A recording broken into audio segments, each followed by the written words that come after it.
ये डूंगरपुर का जिला अस्पताल है, मेडिकल कॉलेज भी है। हमने इस अस्पताल में बहुत सारी चीज़ें देखी, लेकिन अब जो देखा है, बच्चा आता है, जन्म लेता है, माँ को पता चलता है कि मेरा बच्चा बीमार है। डॉक्टर साहब की देख रेख में आता है, डॉक्टर साहब बताते हैं कि नहीं, इस बच्चे को तो एनआईसीयू में रखना पड़ेगा। क्या है ये NICU? NICU newborn intensive care unit. Intensive care unit means बच्चा आपका गंभीर रूप से बीमार है, क्योंकि इंटेंसिव का मतलब ये है कि बच्चा ज़्यादा बीमार है। जो नवजात अगर पहले दिन को बीमार होता है, उसको सांस में तकलीफ होती है, बच्चा जन्म पे देर से रोता है, बच्चे को गंभीर पीलिया हो गया है, उन बच्चों को जन्म से लेकर पहले दिन से लेकर 28 दिन तक हम यहाँ एनआईसीयू के अंदर भर्ती करते हैं। भारी भारी मशीनें लगी हुई हैं डॉक्टर साहब। बिल्कुल लगी हुई है जी। स्वाभाविक है कि रेडिएशन का भी खतरा होगा, आगजनी की भी खतरा होगी। बिल्कुल, आपका कहना बिल्कुल सही है। भारी मशीन लगी हुई है, आगजनी का खतरा रहता है, और पिछले 2 महीने पूर्व ऐसा हो चुका है। आगजनी की घटना यहाँ पर हो चुकी है, कि यहाँ पर इन मशीन के अंदर तापमान को बना के रखना पड़ता है, और कई बार जब तापमान बहुत ज़्यादा होता है तो नवजात शिशु के जलने की संभावना भी रहती है। ऐसा ही हादसा एक पूर्व 2 महीने पहले यहाँ पर हुआ था। उस हादसे के अंदर शॉर्ट सर्किट होने की वजह से एसी के अंदर आग लग चुकी थी। उस आग का सारा धुआं पूरी नर्सरी के अंदर फैला जा चुका था, लेकिन हमारे रेजिडेंट डॉक्टर्स और हमारा नर्सिंग स्टाफ, जिनको कि यूनिसेफ की टीम के द्वारा यहाँ पर इनको आग कैसे बुझाई जाए, फायर ब्रिगेड के लिए पूरा इनको सिस्टम समझा रखा था, उनके द्वारा त्वरित रूप से आग को पूरी तरह से काबू पा लिया गया।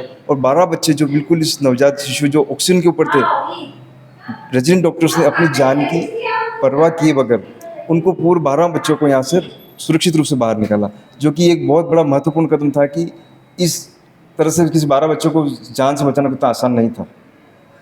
जरूर उनके चेहरे पे मुस्कान आई होगी। मुस्कान के तहत जो ये हॉस्पिटल सर्टिफाइड हुआ है, क्या मुस्कान में एनआईसीयू एसएनसीयू भी आता है? बिल्कुल सही कह रहे हैं संतोष जी। मुस्कान के तहत 4 मुख्य विभागों पे काम किया जाता है। उनके क्वालिटी एश्योरेंस प्रोग्राम है ये, जिसमें SNCU, malnutrition treatment centre, paediatric OPD और पीडियाट्रिक वार्ड शामिल है। मुस्कान प्रोग्राम के तहत क्वालिटी सर्विसेज, टाइमली सर्विसेज पे तो काम किया ही जाता है, पर साथ ही में पूरे स्टाफ को, पूरी टीम को प्रत्येक परिस्थिति के लिए भी तैयार किया जाता है। और यही कारण था कि मुस्कान प्रोग्राम के तहत सभी स्टाफ की फायर मैनेजमेंट पे भी ट्रेनिंग की गई, फायर कंट्रोल पे ट्रेनिंग की गई। और जब मुस्कान सर्टिफिकेशन के पश्चात जब यहाँ पे आग लगी, तो ये पूरी टीम तैयार थी ऐसे किसी भी हादसे को समय से कंट्रोल करने में। तो मुस्कान की ट्रेनिंग शायद बहुत कामगर साबित हुई एक बड़े हादसे से सभी बच्चों को बचाने। सीता को भी अग्नि परीक्षा से गुजरना पड़ा था। ये बच्चे जैसे ही धरती पे आए, सीता ने जो अग्नि परीक्षा दिया, मिथक है, रियलिटी है, नहीं कह सकता, लेकिन इन बच्चों ने जो अग्नि परीक्षा दी है और इनके चेहरे पे जो मुस्कान आया है, उसमें इन दोनों का बहुत योगदान है। और कितने कितने दिन पे ट्रेनिंग और अस्पतालों में कैसे देंगे, ये तो हुई डूंगरपुर की बात। तो जिस भी अस्पताल को इसमें शामिल किया जा रहा है, सभी स्टाफ की ट्रेनिंग हो रही है और समय समय पे इसकी मॉक ड्रिल्स भी होती हैं, ताकि जो हमने सीखा है वो हम समय के साथ साथ उसको भूल ना जाएं। तो समय समय पे मॉक ड्रिल भी की जाती है और प्रत्येक वर्ष इसका रीओरिएंटेशन होना बहुत ज़रूरी है। डॉक्टर साहब को जोड़ना चाहेंगे? बिल्कुल, मैडम का कहना बिल्कुल सही है कि रीओरिएंटेशन होना बहुत ज़रूरी है, क्योंकि ट्रेनिंग तो हम हर साल दे रहे हैं, लेकिन उसको अपडेट रहना बहुत ज़रूरी है।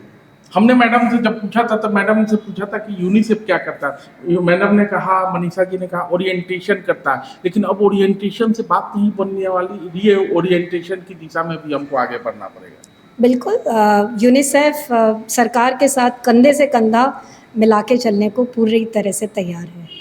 धन्यवाद।